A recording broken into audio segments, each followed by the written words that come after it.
but remember that no matter what you're doing, you're making an investment into your future. Yes, there's going to be startup costs involved, and I do think that scares some people off because nobody wants to spend money, but remember, this is business. You have to spend money to make it. There is lots of opportunity and lots of potential as long as you are able to do your research, pick something, do something, and kind of really lock in and put your head down. Hey guys, welcome back to my channel. In today's video, I want to talk about the 3 most popular methods of selling on Amazon so that you can start to think about which one would be the right fit for you. So if you want to know more and have a better understanding of the different business models when it comes to Amazon selling, keep watching this video.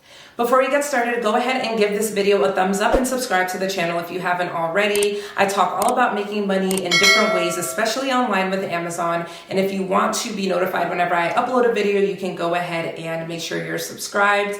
And I want to let you know that if you are looking to sell on Amazon using my preferred business model, which is private label, I do have a step-by-step Amazon program where I show you everything you need to know to launch a profitable product on Amazon.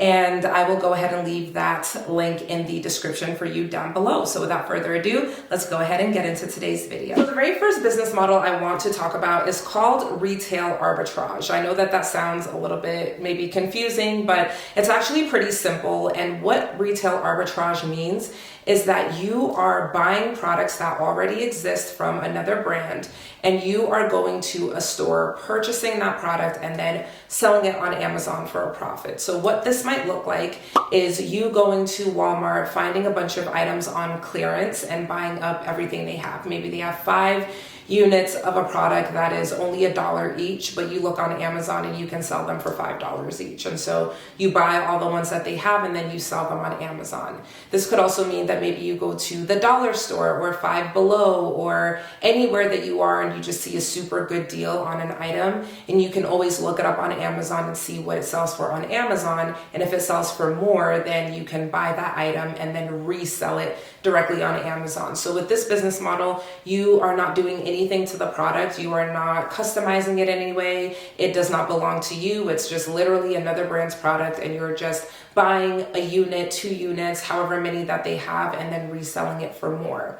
So with this business model, it is going to require you to leave your home. You have to go out and physically source for these products in the different stores that are around you. I know people who do retail arbitrage really seriously, and they are driving, to different cities, sometimes even different states, to kind of look for these items, which to me is not super sustainable for the simple fact that you have to spend your physical energy going to these places to find the products. And of course, once you do find these products, you are limited in how many units you can sell. So if there's something that is in really high demand on Amazon, but the store that you're at only has 1 of them, that's going to put a ceiling on how much money you can make with that product, because you only have 1. You don't have more that you can continue to keep selling to make more money. So in this business model, the way I would categorize it is that it is high energy and high effort, and I don't think there's very much payoff. You're not going to become rich doing retail arbitrage. It's not impossible, but it's going to be very, very hard to make something significant that is going to truly be worth your time. But for a lot of people, it is a solid beginner step, kind of just dipping your toe in the pool of Amazon selling just to get a little bit of experience and get your feet wet. But in my personal opinion, this is not something that is going to work long term, and it definitely is going to be a big drain on your time and your energy. And so for me, yes, I appreciate the fact that it is low cost to get started, and that's really the best and biggest benefit with this business model, but it is something that is going to require a lot of time and attention. And so if your goal is to create a passive stream of income, retail arbitrage is just not going to be the right fit for you, in my opinion.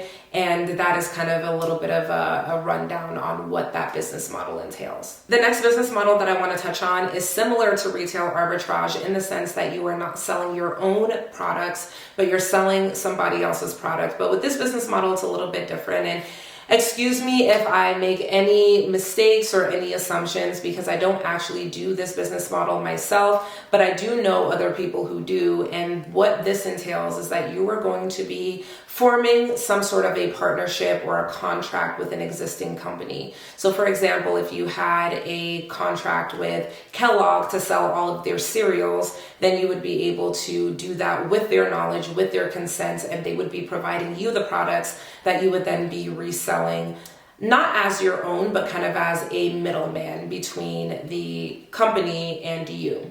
Now, this differs from what I do with private label because I'm sourcing my own products and therefore creating my own brand. I'm in complete control versus with this business model, you're not in complete control. Yes, you have a contract for a year, 2 years, maybe even 5 years or more with this company for them to allow you to sell their product, but there are going to be requirements before they will even allow it.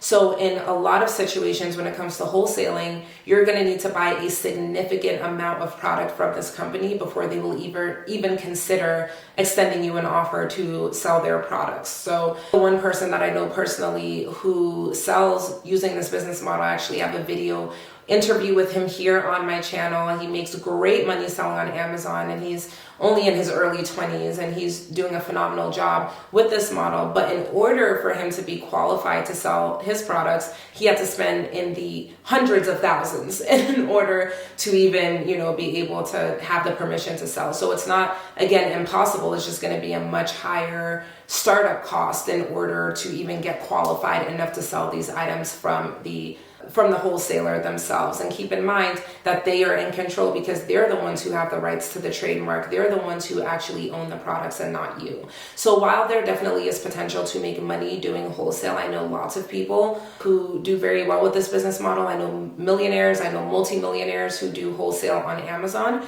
However, I do think that it is fewer and farther between for the people who are actually able to see that kind of success versus those who do not. And it's because there is a pretty high barrier to entry in wholesale. In my opinion, if you're going to want to get those contracts with the companies that are going to be able to give you those really, really lucrative partnerships. And last but not least, my favorite business model, and of course I'm biased and partial because it is my business model, which is called private label. Now, what I will say when it comes to private label is, yes, there's going to be startup costs involved. And I do think that scares some people off because nobody wants to spend money. But remember, this is business. You have to spend money to make it. And realistically, all of the money that you spend, the intent behind buying the product up front is so that you can create a better shopping experience, a better customer experience for the people who are going to be buying your product. Because while you do the work ahead of time and you are the one who sources the product, you are the one who creates the product,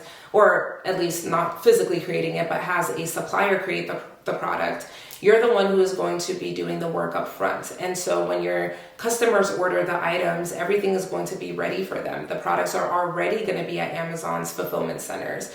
And so the point that I'm trying to make is, yes, you're spending money up front, but it's going to create a much better customer experience for the people who are actually shopping for your items. And what I love about private label is that a lot of times the work is very upfront. So you're going to be looking for products, you're going to be sourcing the products, you're going to be listing the products, and then it becomes easier and more passive as time goes on because you're just maintaining your listing. And if you do things right and you get the product ranked on Amazon, you're going to be able to maintain your traffic, you're going to be able to maintain your sales, and that is going to create a system where you don't have to spend a lot of time. You free up your time to be able to invest in other streams of income and really grow your wealth substantially when you are making money on autopilot. And that's my favorite part of private label and the business model that I use.